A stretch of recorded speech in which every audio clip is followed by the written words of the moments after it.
गुरुदेव। जय गुरुदेव। कुदरती मार से बचना है तो शराब मांस से हटना है। संविधान में बदलाव लाओ, अमन चैन का बिगुल बजाओ।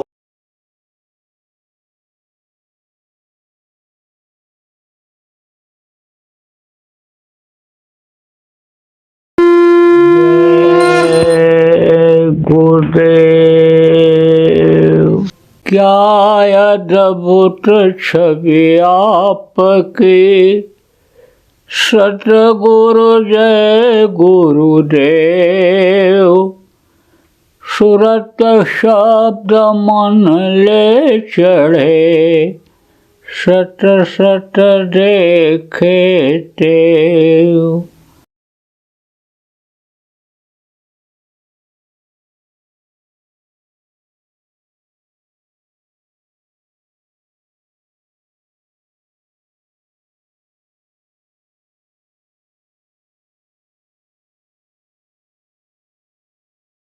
जय गुरुदेव।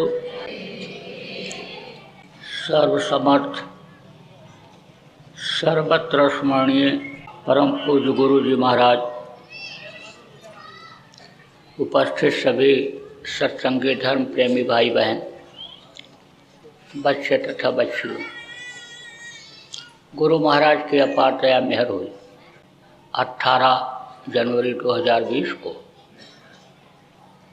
भगवानपुरा तथा आसपास के प्रेमियों का सत्संग के माध्यम से दर्शन का अवसर मिला। आप लोगों के ऊपर भी उस मालिक की दया कृपा मेहरबानी हुई कि आप घर के नाना जंजाल से निकलकर यहाँ सत्संग में आए। कथा भागवत प्रवचन तो जगह जगह होता रहता है, लेकिन सत्संग इस समय पर नहीं मिलता है। पहले के समय में तो बराबर जगह जगह पर सत्संग का कार्यक्रम होता रहता था। लोग सुनते थे, सुनवाते थे। 15वें दिन महीने में एक बार सत्संग सुनने के लिए संतों के आश्रमों पर जाया करते थे। जब सत्संग मिलता था, आज की तरह से परेशानियां नहीं थीं। घर घर में बीमारी नहीं, घर घर में जो लड़ाई झगड़ा हो रहा है ये नहीं होता था। लोग कहते हैं रुपया पैसा बहुत कमाता हूँ, बरकत नहीं मिलती है। तमाम तरह की परेशानियां, टेंशन जिसको कहते हैं, जो इस समय पर है, पहले के समय पर नहीं रहता था। देवता खुश रहते थे, देवताओं को खुश करना लोग जानते थे, और देवता जब खुश हो जाते थे तो समय पर जाड़ा, समय पर गर्मी और समय पर बरसात करते थे। लोग बहुत खुशहाल थे, लोगों के अंदर सेवा भाव था, लोग सत्य बोलते थे, हिंसा हत्या नहीं करते थे, जीवों पर दया करते थे। कहते थे दया बहुत बड़ा धर्म है। घर से लोग निकलते, किसी को फिक्र नहीं रहती थी कि रात को कहाँ रुकेंगे, कहाँ खाएंगे। कोई किसी के भी दरवाजे पर पहुंच जाता तो वो ये समझता कि बगैर बुलाए मेहमान आ गए, मेहमान नहीं भगवान आ गए। इनका स्वागत सत्कार उसी तरह से होना चाहिए। जो भी घर में रहता खिलाता और सोने की जगह देता था। सुबह जाने लगता, बड़े प्रेम से विदा करता था। आप इस बात को समझो कि मार कर, छीन कर, धोखा देकर खाने की आदत लोगों में नहीं थी। लोग अपने अपने प्रारब्ध पर विश्वास करते थे। जो पैदा होने के पहले माँ के स्तन में दूध भर देता है, उस मालिक पर लोग भरोसा रखते थे, कर्म सब करते थे। यानी समझो कि चोरी नहीं करते, किस बात की? काम चोरी जिसको कहा गया, चाहे घर में हो और चाहे नौकरी व्यापार में हो, पूरा फर्ज लोग अदा करते थे। तो अब आप ये समझो कि बड़ी शांति थी, बड़ा सुकून था। देखने में तो भले अन्य समझ लो फटा पुराना कपड़ा लोग पहनते रहे हों, कच्चे मकान में रहते रहे हों, लेकिन आज की तरह से कर्जदार ज़्यादा नहीं रहते थे। कहते थे मर जाऊं मांगू नहीं, कर्जा नहीं लेना पसंद करते। गरीब से गरीब घर की औरतें जूता चप्पल भले न पहनती रही हूँ, लेकिन 2-2 किलो चांदी, 1-1 पाव सोना का गहना पहनती थी। बरकत बहुत थी, लेकिन अब बरकत नहीं। तो अब आप इस बात को समझो कि क्या बरकत वापस आ सकती है? क्या ये रोग, ये तकलीफ़ें दूर हो सकती हैं? हो सकती हैं। बहुत से लोग तो निराश हो रहे, कैसे अच्छा समय आएगा। ये भ्रष्टाचार, अपराध, ये सब बढ़ता चला जा रहा है, नीयत लोगों की खराब होती जा रही है। लेकिन आप इस बात को समझो कि ये सारी चीज़ें संभव हैं, वापस लाना संभव है।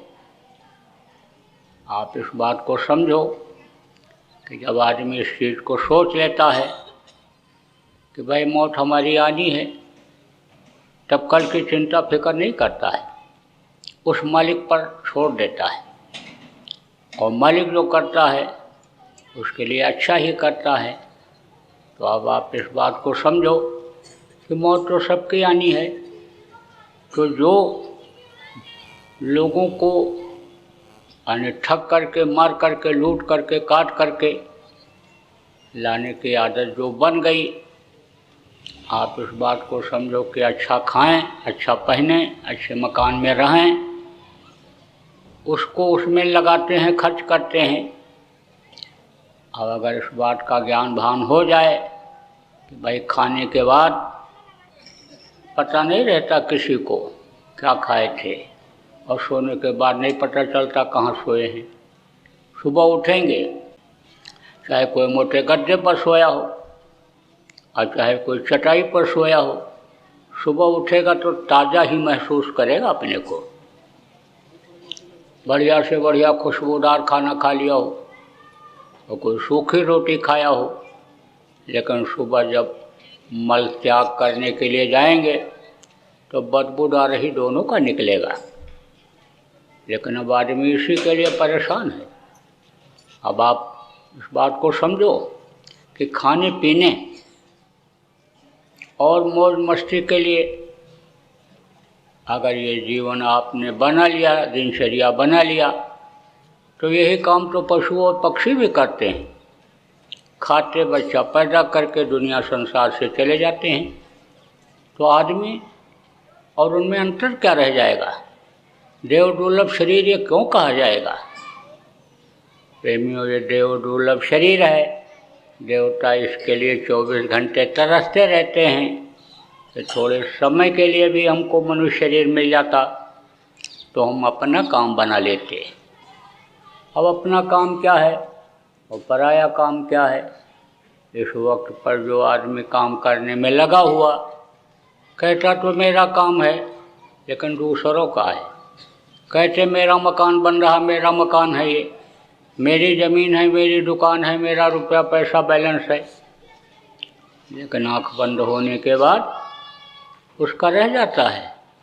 दूसरा कोई मकान में रहता है, खेती कोई दूसरा जोतता बोता खाता है, घर में रखे हुए अनाज को कोई और खाता है, रुपया पैसा का उपयोग कोई और करता है।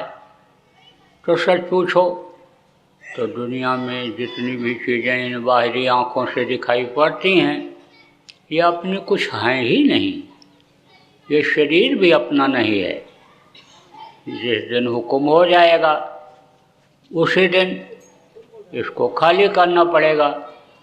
ये धड़ाम से गिरेगा तो लोग इसको क्या कहेंगे?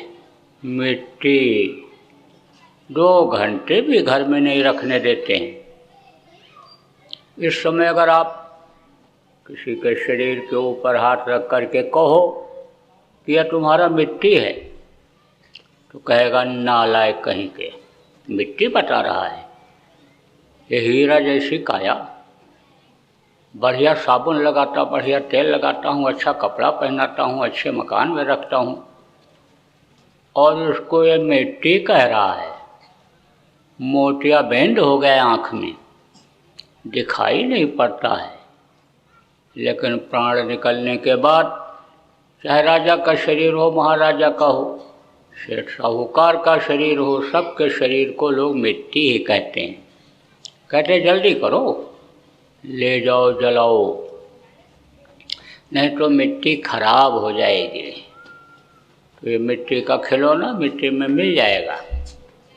अब आप इस बात को समझो कि अगर आपने खाने पीने और मौज मस्ती में ही समय को निकाल दिया, तो गोस्वामी जी ने कहा अंत दुखदाई, आखिरी वक्त में बड़ी तकलीफ होती है। बहुत से लोगों को तो देखो छटपट छटपट करके प्राण निकलते हैं। यमराज के दूत आते हैं, इस शरीर को खाली कराते हैं। आप समझो पिशाच के शरीर में बंद करके इस जीवात्मा को यमराज के सामने पेश करते हैं। अब आप जो नए लोग आए हो, आपको जीवात्मा रूह के बारे में नहीं मालूम है। बता देता हूँ, ये जीवात्मा ही शरीर को चलाती है। परमात्मा की है अंश। अंश किसको कहते हैं? सबसे छोटे टुकड़े को अंश कहते हैं। उसको आप देख नहीं सकते हो, इतना छोटा टुकड़ा परमात्मा का है ये जीवात्मा, कि चींटी और चींटी से छोटे कीड़ों में भी वही है, और ऊँट हाथी घोड़ा में भी वही है, और आप हम लोगों के अंदर भी वही परमात्मा के अंश है, जीवात्मा है। तो बहुत छोटी है, लेकिन ये पूरे शरीर को चलाती है। 5 महीना 10 दिन का बच्चा जब माँ के पेट में हो जाता है, तब ये उसमें डाल दी जाती है। अब आप समझो कि जीवात्मा के लिए अगर कुछ नहीं किया और शरीर के लिए ही सब कुछ करते रहे, और इस शरीर के सुख के लिए ही पाप करते रहे, तो समझो उसकी सजा मिल जाती है। आप भले ये कहो कि हम जो कर रहे हैं उसको कोई नहीं देख रहा है, कह रहे हैं उसको नहीं कोई सुन रहा है, अब चुपके से आंख बचा करके गलत काम कर लो। लेकिन जिसको नहीं देख पा रहे हो, जिसकी आवाज़ को आप नहीं सुन पा रहे हो, वो सब सुनता है, सब देखता है, और उसके पास सब नोट होता चला जाता है। तो यहाँ का तो कागज़ खराब हो सकता है, और स्याही यहाँ की ख़त्म हो सकती है, कलम खराब हो सकता है लिखने वाला, लेकिन वहाँ का कुछ खराब नहीं होता है। ये कागज़ ही नहीं है वहाँ तो सुनहले मोटे मोटे सोने के पत्थर जैसे पन्ने हैं, और लिखावट भी उसकी बहुत बढ़िया, कभी मिटने वाली नहीं। तो उसमें सब लिखा रहता है, अपने आप सब लिखता चला जाता है। ये ऑटोमेटिक सिस्टम मशीनों का अन्य जो यहाँ लोगों ने बनाया, ये सब वहीं का नकल है। यहाँ जहाँ दुनिया की सारी विद्या खत्म हो जाती है, आध्यात्म विद्या की शुरुआत होती है। वहीं की सारी चीज़ें हैं ये अक्षर और ये विद्या जो यहाँ पढ़ाई जाती है, सब वहीं के ऊपर की है। तो उसमें लिख जाता है। चित्रगुप्त कौन है? चित्रगुप्त यमराज के मंत्री हैं, उनके पास लिखा रहता है, और जीव को यमराज के दूर ले जाते हैं, पेश करते हैं। देखते ही वो फौरन ऐसे पन्ना पलटे नहीं कि बता दिया कि इसने ये गलती पूरे जीवन में किया, तो ऐसे यमराज सज़ा बोल देता है। अब नरकों में जाना पड़ता है सज़ा भोगने के लिए। पहले तो मारते हैं, जैसे किसी चोर को, अपराधी को पुलिस वाले पकड़ते हैं तो पहले तो कुबुलवाते हैं, उससे सब जायजा लेते हैं, फिर उसके बाद धारा लगा करके और भेज देते हैं जेल में। ऐसे ही वहाँ पहले मारते हैं, सजा देना शुरू कर देते हैं। सीने पर सवार होकर के दबाया, आंखें बाहर निकल आई, जीभ बाहर निकल आई। जब देखा तड़पते हुए बेहोश हो रहा है तो सीने पर से फिर हट गए और फिर अंदर जीभ चली गई, आंखें अंदर चली गई। फिर उठ के खड़ा हो गया, फिर इसी तरह से गिराया, सीने पर सवार होकर दबाया, हाथ पकड़ा, फेंक दिया, हाथ उखड़ गया, हाथ उनके हाथ में रह गया। उखड़े हुए हाथ का दर्द से चिल्लाया, तड़पा। जब देखा बेहोश हो रहा है तो फिर हाथ फेंक दिया। काटते हैं फिर जोड़ते, फिर काटते फिर जोड़ते। सजा भोगने के लिए ही नरकों में भेजा जाता है। अब आप इस बात को समझो कि वहाँ बहुत दिन रहना पड़ता है। वहाँ से जब छुटकारा मिला, कीड़ा मकोड़ा की योनि में, सांप को जब बिच्छू की योनि में, यही जीवात्मा मुर्गा भैंसा बकरा की योनि में डाल दी जाती है। 84 लाख योनियाँ बताया गया। दिन में कितनी बार मरो, कितनी बार जियो, और जब मरोगे तो भी दर्द होगा, पैदा होगे तो भी दर्द होगा। जन्मत मरा दूसरा दुख होई। आप ये संभव देखो, जन्मते वक्त कोई भी बच्चा हंसता मुस्कराता हुआ पैदा होता है? कोई नहीं, रोते हुए ही पैदा होते हैं। कहा गया ना, रोते हुए पैदा हुए हो, और रोते ही रोते जिंदगी खत्म हो जाएगी।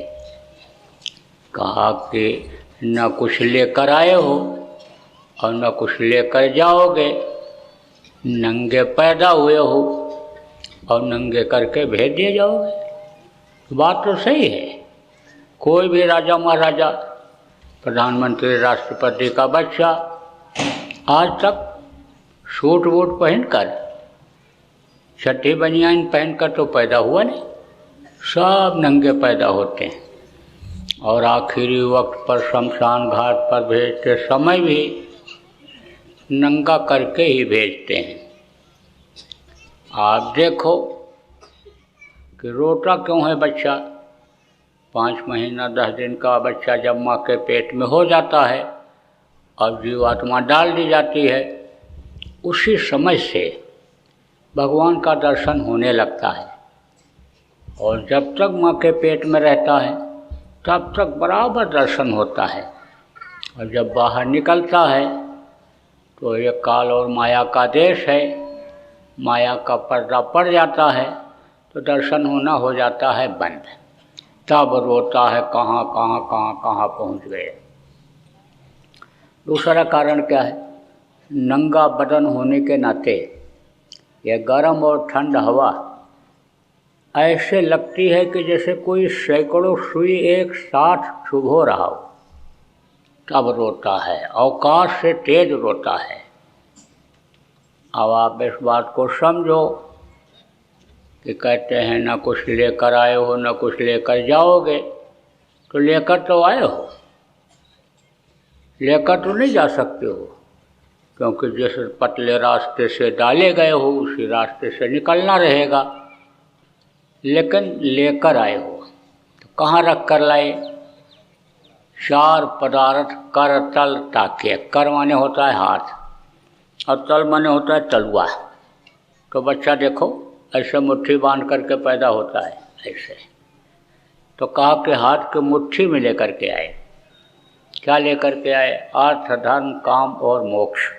अर्थ किसको कहते हैं? इस मनुष्य शरीर के पाने का अर्थ समझो कि ये किस लिए दिया। कहा गोस्वामी जी ने, यह तन कर फल विषय न भाई, स्वर्गो स्वल्पंत दुखदाई। विषय वासनाओं के लिए यह नहीं मिला। तो इस शरीर के पाने का अर्थ समझो, इस जीवात्मा पर दया करो। अर्थ, धर्म, धर्म किसको कहते हैं? दया धर्म। इस पर दया करो। जीवों पर तो दया करो ही करो, लेकिन यानी समझो कि जीवात्मा पर भी अपने दया करो कि यह नरकों में न जाने पावे। नरकों से इसको बचा लो, जन्मने और मरने की जो पीड़ा होती है उससे इसको बचा लो। असला काम मनुष्य शरीर पाने का यही है कि इसको मुक्ति और मोक्ष दिला दो। अब मुक्ति मोक्ष किसको कहते हैं? आप शमशान घाट की तरफ जाओ तो कहीं कहीं पर लिखा रहता है मुक्ति धाम मोक्ष धाम। अब अगर कोई मुर्दा जलाने के लिए लेकर के जाए और कोई आंधी आफत आ जाए, दिक्कत परेशानी आ जाए और न जला पावे तो वापस लाता है? कोई वापस नहीं लाता है, जला करके ही आता है। तो जहाँ से वापस आना न होता है वो मुक्ति धाम कहलाता है, मुक्ति की जगह कहलाती है। तो ये जीवात्मा कहाँ की है? ये सतलोक की है। और जब से सतलोक से यहाँ नीचे उतारी गई, कितने सतयुग त्रेता द्वापर कलयुग युग बीत गए, कितनी बार माँ बेटी बनी, बेटी पत्नी बनी, भाई बाप बना, बाप बेटा बना, अभी तक वापस ये नहीं पहुँच पाई। तो अब इस जीवात्मा को वापस वहाँ पहुँचा दो तो फिर ये इधर नहीं आएगी, जन्मने मरने की पीड़ा खत्म हो जाएगी। क्यों? क्योंकि जन्मते वक्त मरते वक्त तकलीफ होती है। तो वो रास्ता कहाँ पर है? इसी मनुष्य शरीर के अंदर में है कि इस जीवात्मा को वहाँ तक पहुँचाया जाए। इन्हीं दोनों आँखों के बीच से रास्ता है। अब वो रास्ता जब कोई बताने वाला मिलेगा तभी तो होगा। तो रास्ता बताने का काम कौन करते हैं? सद्गुरु करते हैं। गुरु गुरु में अंतर होता है। आप देखो, एक 5 दर्जा पढ़ाने वाले मास्टर होते हैं, एक 8 वाले होते हैं, एक 10 वाले होते हैं, एक 12 वाले होते हैं, एक 16 वाले होते हैं। अब 10 दर्जा पढ़ाने वाले मास्टर को कहो कि मेरे लड़के को आप पढ़ा करके डॉक्टर बना दो, इंजीनियर बना दो, नहीं बना सकते, इतनी जानकारी नहीं है उनको। आप देखो, माता पिता को भी गुरु बताया गया। आप देखो, जो काखा गाघा ABCD पढ़ाते उनको भी गुरु बताया गया। कान फूंक करके कंठी बांध देते उनको भी गुरु बताया गया। लेकिन जो जीवात्मा के कल्याण का रास्ता बताते हैं, इस सूरत को शब्द के साथ जोड़ देते हैं, वो सद्गुरु हुआ करते हैं।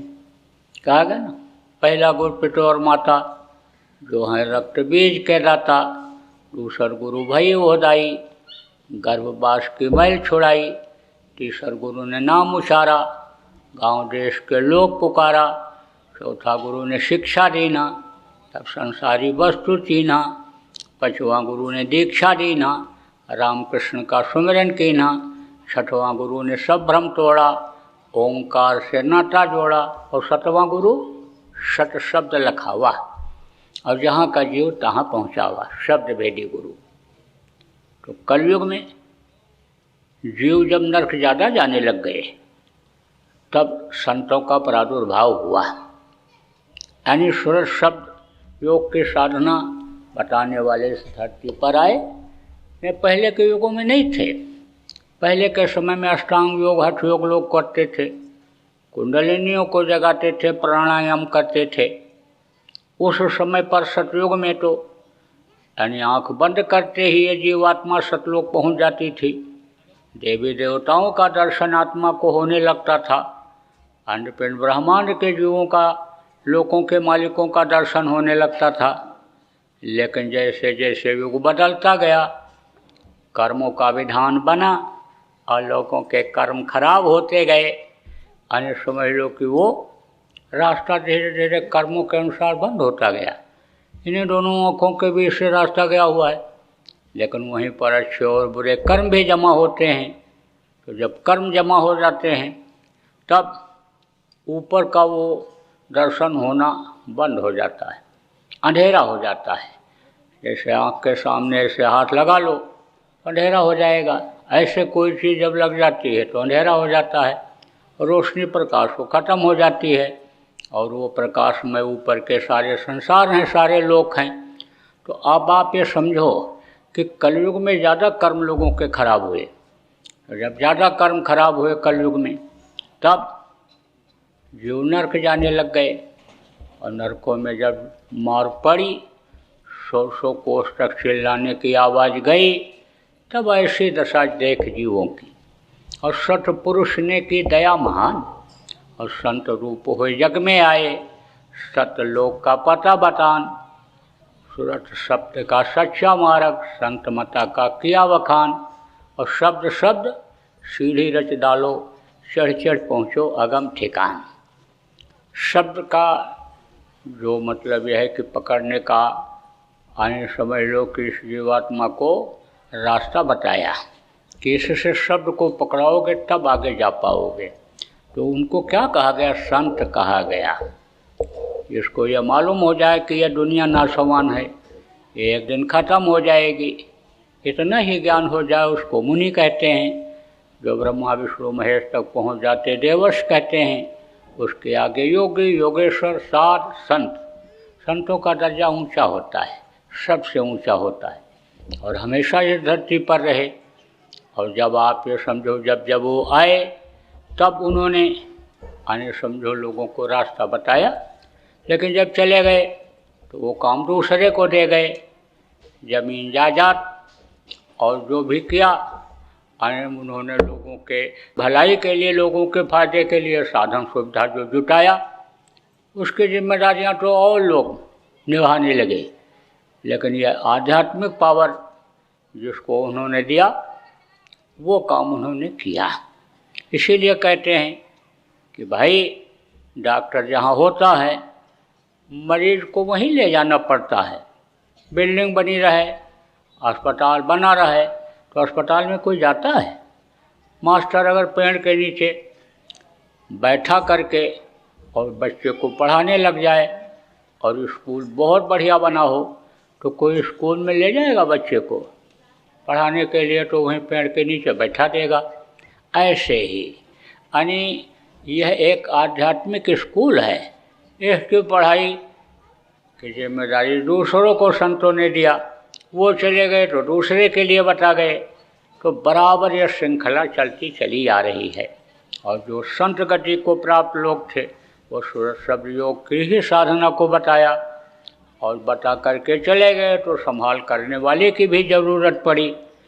अब आप इस बात को समझो, कोई बहुत अच्छा डॉक्टर होता है, दवा दे देता है, लिख करके चला जाता है, लेकिन छोटे डॉक्टर लोग समय समय पर उसको खिलाते रहते हैं, ब्लड प्रेशर और बुखार सब नापते रहते हैं, और मरीज को ठीक कर देते हैं। तो कहने का मतलब यह है कि संत हमेशा इस धरती पर रहे।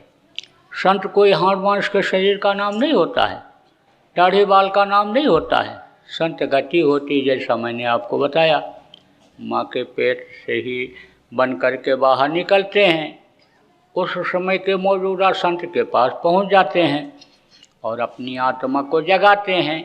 और आत्मा जब जग जाती है, उस मालिक तक जब पहुँच जाती है, तब वो पावर उसमें आ जाती है, और जब वो हुक्म करते हैं तो अपना काम शुरू कर देते हैं। देखो ये तस्वीर लगी हुई है, ये किसकी तस्वीर है? ये हमारे गुरु महाराज की है। अब तो ये नहीं रहे, चले गए, लेकिन बहुत से लोगों को इन्होंने रास्ता बताया। कोई भी इनके पास गया तो परहेज इन्होंने किसी से भी नहीं किया, और रास्ता ही नहीं बताया, रास्ते पर चलाया, और मंजिल तक बहुत से लोगों को पहुंचा भी दिया। अब वो इस दुख के संसार में आने वाले नहीं हैं। आप इस बात को समझो कि यह भगवानपुरा गांव, या न तो हमारे लिए कोई नया गांव है, और न गुरु महाराज के लिए कोई नया रहा। इस गांव में गुरु महाराज कई बार आए, 2-3 बार आए, और यहाँ नामदान दे करके गए थे। कुछ पुराने लोग आप इसमें बैठे हो गए गुरु महाराज के नामदानी। अब आप ये सोचो कि भाई आपने कितनी गुरु भक्ति किया। गुरु भक्ति का मतलब क्या होता है? गुरु के आदेश का पालन होता है। तो आपने गुरु के आदेश का पालन किया या नहीं किया, या तो आप अपने को देखो। एक महात्मा जी जा रहे थे, देखा गांव के लोग बहुत गरीब हैं, तो लाओ इनको कुछ दे दें। तो झोली में से हीरा निकाला और फेंक दिया। कहा गांव वालों उठा लो, माला माल हो जाओगे, हीरा है हीरा। किसी ने कहा हीरा होता तो फेंक देते, कांच के टुकड़े हैं, उठाया ही नहीं। जौहरी जा रहा था, देखा हीरा पड़ा हुआ है, ले गया, माला माल हो गया।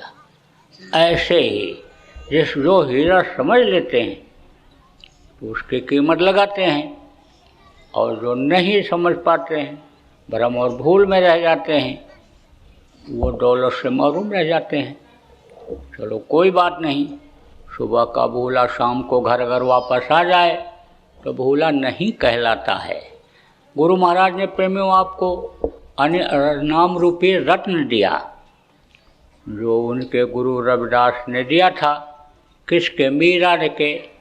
और मीरा को जब नामदान मिला तब उन्होंने कहा, पायो रे मने नाम रतन धन पायो, वस्तु अमोलक दे मेरे सतगुरु कृपा कर अपनायो, पायो रे मने नाम रतन धन पायो। तो ये नाम रूपी रत्न आपको मिल गया है। इसको आप जब जगाओगे तब आपको पता चलेगा। नाम की कमाई जब करोगे तब आपको पता चलेगा। कहने का मतलब ये है कि सुमिरन ध्यान भजन जो गुरु महाराज ने कहा था, जब आप करने लगोगे, उनके आदेश का पालन करोगे और दया जब करेंगे तो गुरु की भी पहचान आपको हो जाएगी, अपनी भी पहचान आपको हो जाएगी, शंका सब आपकी निकल जाएगी, भूल भ्रम सब आपका खत्म हो जाएगा।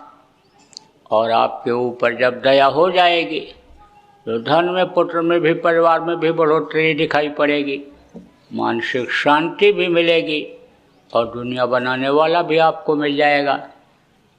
अब आप ये सोचो कि दुनिया किसने बनाया? उस मालिक परमात्मा ने बनाया। अब अगर वो परमात्मा मिल जाए तो दुनिया की एक एक चीज़ के लिए आपको दौड़ना तरसना पड़ेगा? कभी भी नहीं। जो इच्छा कीन्ही मन माही, और हर प्रताप कर दुर्लभ नाही। जिस चीज़ की आदमी इच्छा करता था उसकी वो इच्छा पूरी हो जाती थी। तो आप ही जैसे लोग थे, और आप कोई सौतेला बेटा उस मालिक के नहीं हो, और वो समझो असली बेटा रहे हो, आप सौतेले हो। सकल जीव मम उपजाया, और सब पर मोर बराबर दया, सब पर बराबर दया हो रही है।